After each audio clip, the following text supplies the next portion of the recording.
Edna from Kate Casanova. How do you feel now that you are one of YouTube's newest sensations? No, I don't feel that way. Why? But everyone says that so.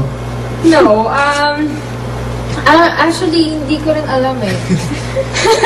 Well, maybe because siguro, it's... a lot of people watched your video. Yeah, and a lot of people are appreciating that video, of course.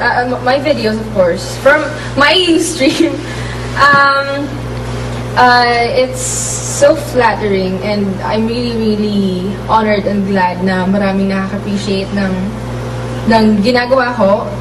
Especially, ngayon, marami ng views yung YouTube. It's almost 5 million. Wow, yun. That makes it a sensation. No. No, I don't feel that way nga kasi parang I don't consider myself as a YouTube sensation. Although may mga haters and bashers and a lot, some really don't know how to appreciate. Yeah, but we don't have to. Yeah, like, we can please everyone. I admit that. And like we don't have to entertain them. So yes. Yeah, we should. At least we tried our best. We are trying our best. Stick to the supporters. So thank you.